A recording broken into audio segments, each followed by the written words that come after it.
That was a blooper.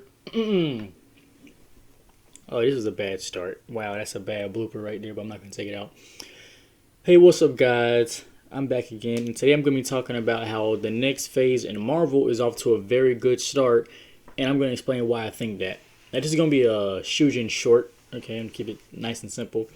But the reason I say it's off to a good start is because they're doing it unlike how they did at the start of everything. They're doing it. Okay, so basically, as you all know, this phase is gonna be completely different than everything that's come in the past phases. Was it 1 through 4 or 1 through 3? I can't really remember. That we've seen in the past, whereas you just see an origin story and then you see a hero. Because at this point, we're done with every single origin story for the time being, up until like the next few movies come out, where they got some new people coming and TV shows. And the way that this is going, okay, so here's what they're doing right so far. Um, with WandaVision, they're showing the effects of, and also they're showing the effects of PTSD on someone, whereas she lost, as she said against Thanos, everything, and how it's affected her and turned her into, I'm gonna say the Scarlet Witch, but I still don't like her that much anyway. How she's become this the official Scarlet Witch now, because she got the outfit and everything, where she went as far as to kidnap an entire town, brainwash them and the witch from the, I think it was the Salem witch trials. I didn't really watch WandaVision that much, and basically create an entire pocket universe dimension thing, and live out her fantasy of what she wanted with kids that weren't real and a vision that wasn't real.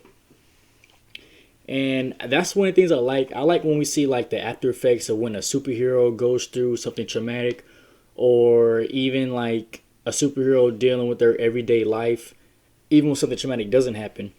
Which is, see, WandaVision does it right because, well, we already knew she was unstable from the moment they were kids, and then even more so after her brother died from the Age of Ultron movie. But it just gets worse. Her story gets progressively worse in terms of like what happens to her, but her ways of dealing with it are even more worse because she doesn't get effective ways to cope with it, as we see with the Winter Soldier. Because with Wanda, her ways of coping is to kidnap, like I said, kidnap the town and do what she did.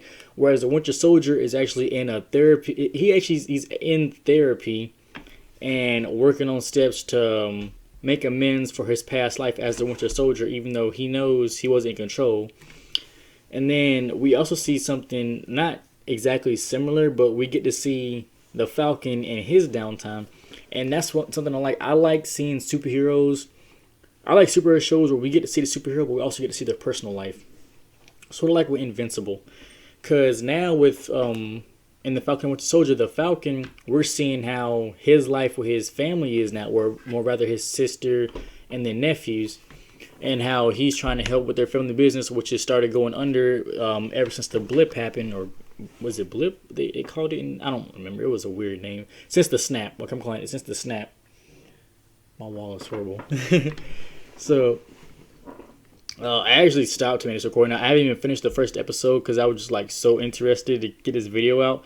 But from what I can get a hold of and what I've seen all over the internet, this is gonna be a mixture of, well, first off, they're also starting to phase out right because they're, instead of just making like 3 movies to start a flow going, they're doing TV shows, which is which is way more effective because one, you can get more time into it and go into more detail than you can if you just have, say, a 2 hour long movie. You can only put so much in. It's not like a Snyder Cut Justice League. I should have did a video on that too, where you get 4 hours to get as much as you need in there with a $30 million budget.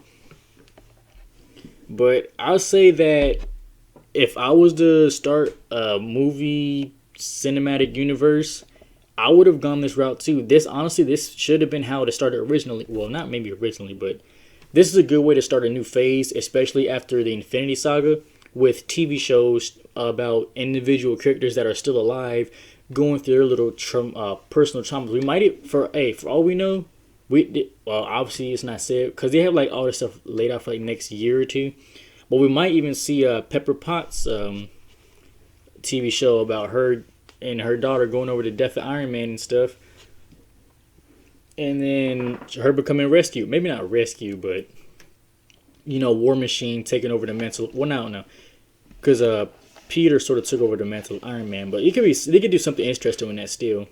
then well, Banner's basically done for. Okay, yeah, that's sad.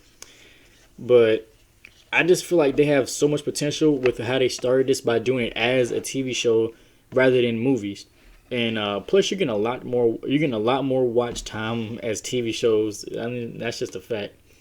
But yeah, I just want to get my little opinion out there. I love how they're showing the Winter Soldier going through his therapy sessions and how he tries to make progress, and how we see Falcon just like dealing with day to day life as a superhero, but with people who don't care he's a superhero that much, so he gets to live like a normal person.